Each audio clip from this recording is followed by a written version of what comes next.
Vous croyez que son silence est une absence de sentiment. Vous pensez que son regard qui vous traverse sans s'arrêter est la preuve de son indifférence. C'est le paradoxe qui vous brise. Plus vous essayez de prouver votre valeur, plus elle semble vous ignorer.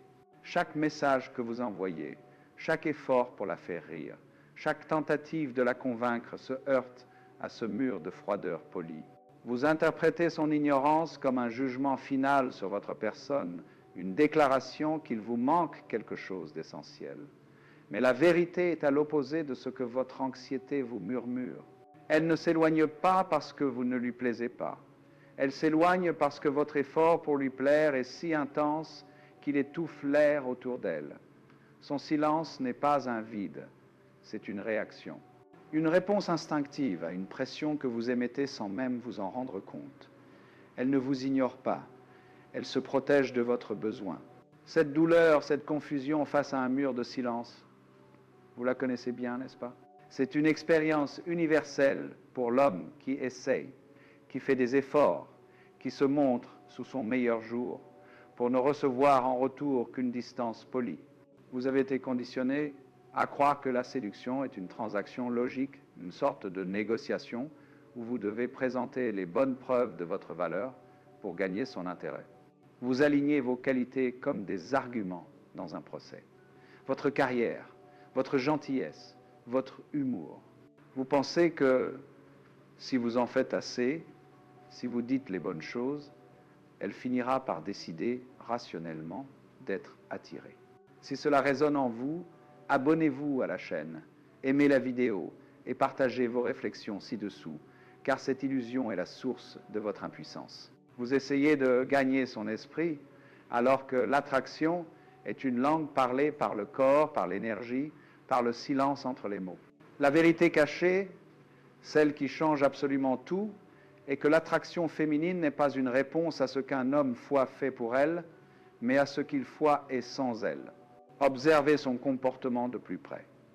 Quand elle vous ignore, ce n'est pas un acte de mépris, mais un test inconscient. Elle teste votre centre de gravité émotionnelle. Votre réaction à son indifférence lui dit tout ce qu'elle a besoin de savoir.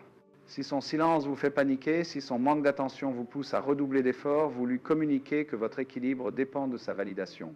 Et rien n'est moins attirant pour une femme qu'un homme dont le monde peut être détruit par un simple regard fuyant. Elle ne cherche pas un homme qui a besoin d'elle pour se sentir complet. Elle est instinctivement attirée par un homme qui est déjà un univers en soi, un univers qu'elle aurait envie d'explorer.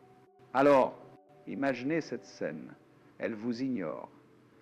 Au lieu de sentir cette pointe de panique, cette urgence de combler le vide, vous restez immobile, intérieurement. Vous ne vous retirez pas par dépit, vous ne l'ignorez pas en retour pour la punir. Vous continuez simplement d'exister dans votre propre réalité. Votre souffle reste calme. Votre conversation avec un ami se poursuit, authentique et présente. Votre rire n'est pas une performance pour attirer son attention. Il est l'expression de votre propre joie. Son ignorance n'est plus une attaque, elle devient une simple information. En cet instant, son attention est ailleurs. Et cela ne change absolument rien à la solidité de votre monde. Ce détachement n'est pas une technique, c'est une transformation. C'est le premier pas pour passer du rôle de celui qui demande l'attention à celui dont la présence, par sa seule quiétude, finit par l'attirer naturellement. Alors vous croyez à ce mensonge. Vous le laissez s'infiltrer dans votre esprit dès que son énergie change. Quand elle recule, quand ses messages deviennent plus courts, quand son regard glisse sur vous sans s'attarder, une alarme se déclenche en vous. La pensée est immédiate, un poison rapide. J'ai perdu son intérêt, je dois le regagner. Cette croyance transforme instantanément la séduction en une mission de sauvetage désespérée. Son silence n'est plus une simple absence de bruit. Il devient un jugement, une preuve irréfutable de votre échec. Votre système nerveux réagit comme face à une menace existentielle, car vous avez inconsciemment fait de sa validation la source de votre propre équilibre. Vous ne voyez pas une femme qui prend de la distance. Vous voyez un miroir qui vous renvoie une image de vous-même que vous ne supportez pas. celle de l'homme qui n'est pas assez. Cette panique vous pousse à l'action, mais c'est l'action d'un homme qui se noie. Vous commencez à analyser. Vous rejouez vos dernières conversations, cherchant l'erreur, la phrase maladroite, le moment où vous auriez dû faire autrement. Puis, vous passez à l'offensive. Vous essayez de combler le vide qu'elle a créé. Vous lui envoyez un message drôle, une question intelligente, une anecdote, n'importe quoi pour provoquer une réaction et vous rassurer. Vous pensez que vous êtes en train de résoudre un problème, de réparer une connexion brisée. En réalité, vous êtes en train de négocier votre propre valeur. Chaque message est une nouvelle pièce à conviction dans le procès de votre désirabilité. Vous lui dites sans les mots « Regarde, je vaux la peine, ne pars pas ». Et dans cet acte même, vous lui cédez tout votre pouvoir, car vous lui montrez que son attention est la seule chose qui peut calmer la tempête en vous. La vérité, c'est que vous fonctionnez sous une illusion fondamentale, celle que la séduction est une transaction logique. Vous pensez que si vous présentez suffisamment de preuves de votre valeur, votre succès, votre humour, votre gentillesse, elle finira par prendre une décision rationnelle en votre faveur. Vous traitez son désir comme un coffre-fort dont il faudrait trouver la bonne combinaison. Alors vous essayez tout. Vous êtes le gentil, puis le distant, puis le blagueur. Vous changez de masque en espérant tomber sur celui qui lui plaira. Mais elle ne voit pas les masques. Elle sent l'intention derrière. Elle sent l'effort. Elle sent que votre comportement n'est pas une expression de qui vous êtes, mais une stratégie pour obtenir quelque chose d'elle. Et rien ne tue plus sûrement l'attraction qu'une performance. Elle ne veut pas d'un acteur qui auditionne pour elle. Elle est attirée par la réalité d'un homme qui existe imperturbable dans son propre monde. Dites-moi si vous avez déjà vécu cela. Vous redoublez d'efforts et en retour, vous obtenez plus de distance. C'est le paradoxe qui vous brise. Vous lui offrez plus d'attention et elle devient plus évasive. Vous essayez de la rassurer et elle semble plus incertaine. Pourquoi ? Parce que votre effort n'est pas perçu comme un cadeau, mais comme une dette. Chaque geste que vous faites pour la gagner ajoute un poids invisible sur ses épaules. Vous pensez lui montrer à quel point elle compte pour vous, mais ce qu'elle ressent, c'est la pression de devoir gérer vos émotions. Elle ne fuit pas l'homme que vous êtes, elle fuit le rôle que vous lui demandez de jouer, celui de la déesse qui a le pouvoir de vous valider ou de vous détruire. C'est un fardeau trop lourd, et son instinct de survie émotionnelle lui crie de s'en éloigner. Votre besoin d'elle est devenu une cage, et elle cherche l'air libre. Vous croyez que pour la séduire, il faut entrer dans son monde. Vous vous intéressez à ses passions, vous écoutez ses problèmes, vous vous adaptez à son emploi du temps. Vous devenez un expert d'elle. C'est une erreur subtile et dévastatrice. En vous concentrant si intensément sur son univers, vous abandonnez le vôtre. Votre centre de gravité se déplace de vous à elle. Vous cessez d'être le protagoniste de votre propre histoire pour devenir un personnage secondaire dans la sienne. Observez son langage corporel quand vous faites cela. Elle peut être polie, même reconnaissante. Mais il n'y a pas d'étincelle. Il n'y a pas de tension. Car une femme n'est pas attirée par un homme qui reflète son monde, mais par un homme qui l'invite dans un monde à lui, un monde solide, captivant et bien défini. Elle ne veut pas d'un écho. Elle veut rencontrer une autre force, une autre réalité. La plus grande illusion est donc celle-ci. Vous pensez que la clé est de la comprendre fois elle. Vous lisez des articles, vous demandez conseil, vous essayez de décoder ces signaux comme un code secret. Mais la quête est vaine. Vous ne la séduirez jamais en devenant un psychologue amateur de ses humeurs. La véritable clé n'est pas de la comprendre, mais de vous comprendre vous-même face à elle. Sa distance n'est pas une question sur votre valeur, c'est un miroir de votre propre vide intérieur. Son silence n'est pas un test qu'elle vous fait passer, c'est un test que l'univers vous envoie. Allez-vous vous effondrer dans le besoin et la réactivité, ou allez-vous rester ancré dans votre propre être, calme et complet, que son attention soit sur vous ou non? Car c'est là, dans cet espace de non-réaction, que la véritable attraction naît. C'est là que le jeu change complètement. La vérité que vous avez toujours sentie sans jamais pouvoir la nommer, et que son silence n'est pas une arme dirigée contre vous. C'est un radar, un mécanisme de défense instinctif et incroyablement sophistiqué, conçu pour sonder la solidité de votre réalité. Quand une femme s'éloigne, elle ne vous juge pas, elle mesure votre centre de gravité. Son indifférence n'est pas une déclaration sur votre valeur, c'est une question silencieuse posée à votre âme. Ton monde s'effondre-t-il si je n'en fais pas partie? Elle ne le fait pas consciemment, ce n'est pas un jeu cruel. C'est une force plus ancienne que la raison, un instinct de survie émotionnelle qui cherche à savoir si vous êtes un port sûr ou une autre tempête à gérer. Votre réaction à ce vide qu'elle crée est la seule réponse qui compte vraiment pour elle, car elle révèle la vérité de votre être intérieur, bien au-delà des mots que vous choisissez. Ce test n'est pas un examen que vous pouvez réussir en étudiant. Il n'y a pas de bonne réponse à lui donner, pas de phrase magique pour la faire revenir. C'est un test d'énergie, pur et simple. Chaque fois que son silence déclenche en vous cette montée de panique, cette urgence de réparer la connexion, vous émettez une vibration de besoin. Votre message de trop, votre question anxieuse, tout va bien, votre tentative de la faire rire pour briser la glace, tout cela n'est pas vu comme de l'attention, mais comme une preuve de votre instabilité. Elle ressent votre anxiété comme une charge électrique dans l'air, une pression subtile qui lui demande de vous rassurer, de gérer votre état émotionnel. Et instinctivement, une femme fuit l'homme dont elle doit devenir la gardienne émotionnelle. Vous pensez lui montrer de l'intérêt, mais vous lui montrez seulement que votre paix intérieure dépend entièrement d'elle. La raison pour laquelle ce besoin est si repoussant est profondément psychologique. Une femme est attirée par un homme qui ajoute à sa vie, pas par un homme qui cherche en elle une solution à son propre vide. Quand vous démontrez que son attention est nécessaire à votre équilibre, vous lui confiez involontairement un fardeau immense, la responsabilité de votre bonheur. C'est un rôle qu'elle n'a ni demandé ni envie de jouer.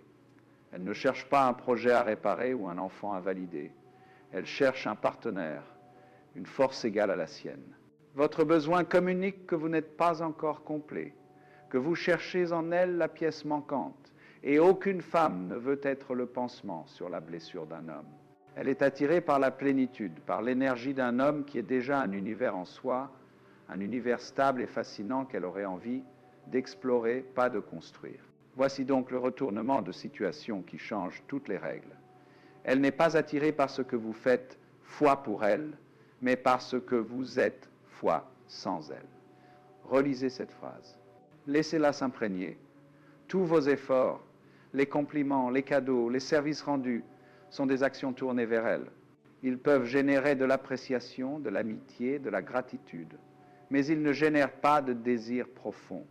Le désir naît de la contemplation de votre être indépendant.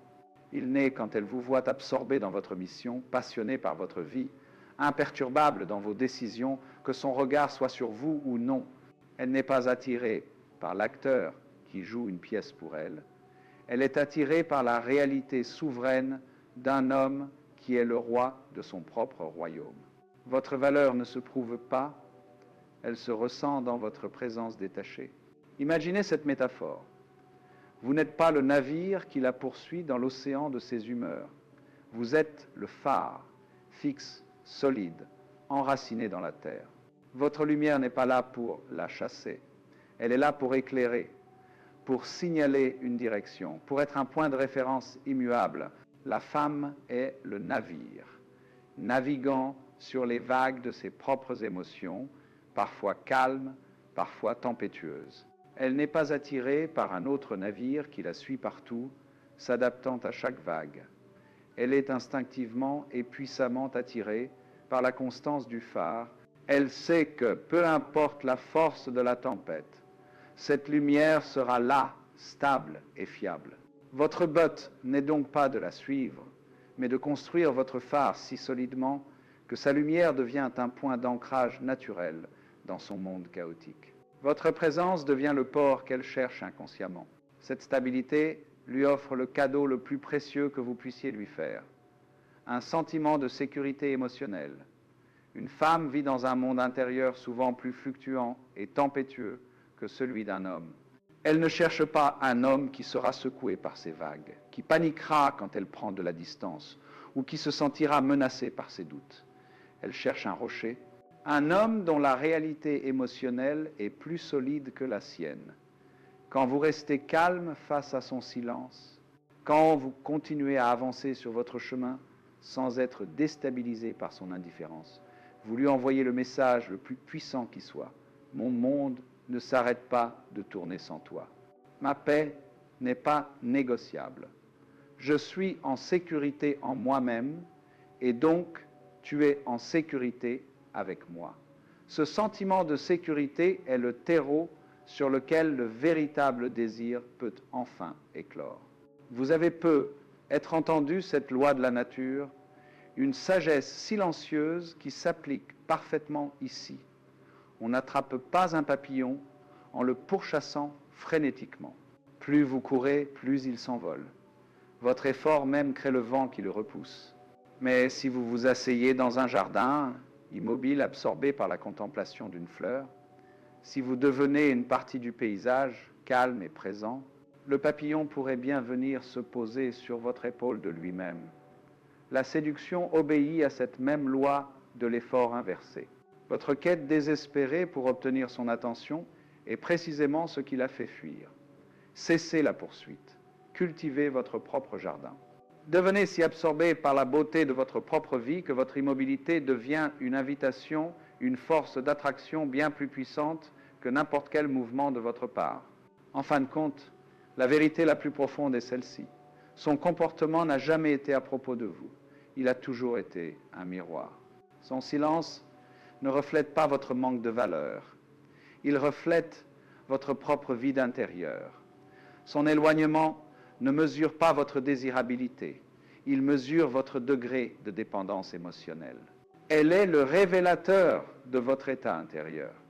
Si vous vous sentez paniqué quand elle s'éloigne, c'est que vous étiez déjà en déséquilibre. Si vous vous sentez rejeté quand elle vous ignore, c'est que vous aviez déjà confié votre validation à des mains extérieures. Le jeu ne consiste donc pas à la changer, elle, ou à la convaincre. Le seul jeu qui vaille la peine d'être joué est celui de remplir votre propre vide, de devenir si complet et si ancré que son silence n'est plus un bruit assourdissant, mais simplement un silence. Une absence de son dans un monde qui est déjà plein de votre propre musique. Alors, voici la réaction idéale. Face à son silence, l'homme ordinaire panique. Il perçoit ce vide comme une attaque personnelle et se précipite pour le combler, devenant bruyant, maladroit, désespéré. L'homme centré, lui, fait quelque chose de radicalement différent. Il respire. C'est tout. Il prend une inspiration lente et profonde, et au lieu de regarder vers l'extérieur pour chercher une solution en elle, il regarde vers l'intérieur. Il observe la montée de l'anxiété en lui comme on observerait un nuage passer dans le ciel. Il ne la juge pas, il ne la combat pas, il la laisse simplement être. Ce simple acte de conscience est un séisme silencieux. Il coupe le circuit de la réactivité. Son calme n'est pas une absence de sentiment, c'est une maîtrise de l'attention. Il choisit de ne pas alimenter la tempête. Et dans ce choix, il découvre le début d'un pouvoir immense, celui de ne pas être l'esclave de ses propres émotions. Cette immobilité n'est pas une tactique de manipulation. L'ignorer en retour serait simplement jouer le même jeu, mais avec des rôles inversés. C'est un jeu de pouvoir, et l'homme véritablement puissant ne joue pas à ces jeux. Sa quiétude est authentique. Il ne résiste pas à la réalité de la situation. Elle est distante, c'est un fait. Tenter de forcer la proximité serait comme essayer d'aplanir les vagues avec ses mains. Cela ne ferait que créer plus de chaos. Il applique une sagesse silencieuse. On ne clarifie pas l'eau boueuse en la remuant, on la laisse reposer. Son silence à lui n'est donc pas une arme, c'est un espace. Un espace qu'il s'offre pour rester connecté à son propre centre, au lieu de se perdre en essayant de trouver le sien. Il comprend que la seule chose qu'il puisse contrôler n'est pas sa réaction à elle, mais sa connexion à lui-même. Au lieu de se concentrer sur le vide qu'elle crée, il redirige son attention vers la plénitude de son propre monde. Si vous êtes en groupe, Il ne la fixe pas du coin de l'œil en attendant un signe. Il s'engage pleinement dans la conversation qu'il a avec son ami. Son rire n'est pas une performance destinée à être entendue. Il est l'expression sincère de sa joie. Son énergie, qui était autrefois un faisceau laser pointé sur elle, attendant une réponse, se transforme en une lumière ambiante, une présence qui réchauffe l'espace sans rien exiger en retour. Elle le sent. Elle ne sent pas un vide là où son attention se trouvait, mais une présence solide et autonome qui n'a pas besoin d'elle pour exister. Et paradoxalement, cette autosuffisance est infiniment plus attirante que n'importe quelle démonstration d'intérêt qu'il aurait pu lui offrir. Vous n'attirez pas en poursuivant, vous attirez en devenant suffisamment immobile pour être vu. C'est là que réside le véritable lâcher-prise. Il ne s'agit pas de renoncer à elle, mais de renoncer aux besoins désespérés de son approbation. L'homme mature trouve une paix étrange dans sa liberté de l'ignorer, car cette liberté reflète la sienne. Si elle n'est pas obligée d'être attirée par lui, alors il n'est pas obligé d'être détruit par son indifférence. C'est une libération mutuelle. Observez son langage corporel dans cet état. Ses épaules sont détendues. Son regard est calme, non pas fuyant, mais simplement posé sur le monde. Il ne cherche plus à prendre, il se contente d'être. Et son être, débarrassé de l'anxiété de la performance, devient une invitation silencieuse, une force tranquille que l'on a envie d'approcher, non par obligation, mais par pure curiosité. Imaginez la scène. Vous êtes à cette soirée. Elle est là, de l'autre côté de la pièce, absorbée dans une conversation, riant avec quelqu'un d'autre. L'ancien vous aurait senti ce nœud familier dans l'estomac, ce mélange de jalousie et d'urgence. Le vous centré, lui, observe la scène comme un tableau. Il ne la juge pas, il ne se compare pas. Il la voit comme une partie du paysage, belle et indépendante. Il prend une gorgée de son verre, ressent le goût, entend la musique et sourit. Non pas pour elle, mais pour lui-même. Parce qu'il ressent, à cet instant précis, une paix souveraine. Il est le centre de sa propre expérience. Il n'a plus besoin d'être le centre de la sienne. Et dans ce détachement, il émet une confiance si pure, si non affectée, qu'elle devient une anomalie fascinante dans une pièce remplie de gens qui cherchent à être vus. Le changement fondamental est donc un déplacement de la source. Vous cessez de la voir comme la source de votre validation, de votre bonheur ou de votre paix.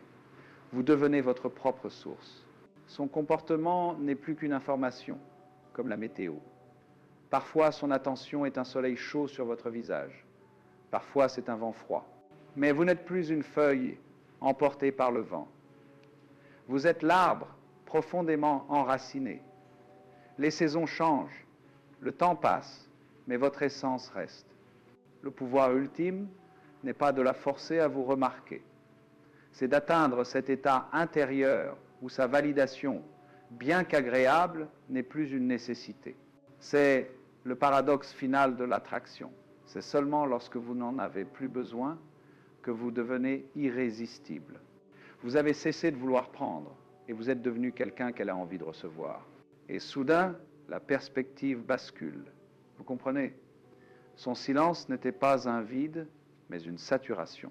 Elle ne s'éloignait pas parce qu'elle ressentait trop peu, mais parce qu'elle ressentait beaucoup trop. Trop de votre anxiété, trop de votre attente, trop de cette pression invisible qui lui demandait de combler un manque qui n'était pas le sien. Chaque pas qu'elle faisait en arrière était une tentative désespérée de retrouver de l'air, de s'échapper de l'orbite de votre besoin. Son indifférence n'était pas un jugement sur votre valeur, mais un miroir de votre propre instabilité.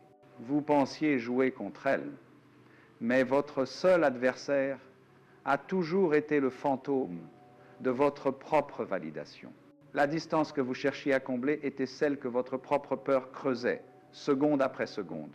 Vous étiez la source de la tempête que vous lui reprochiez de fuir. Le véritable pouvoir ne réside donc pas dans la tentative de comprendre la complexité de son monde émotionnel, mais dans la maîtrise inébranlable du vôtre. Elle n'a pas besoin d'un homme qui analyse ses humeurs comme une carte météorologique.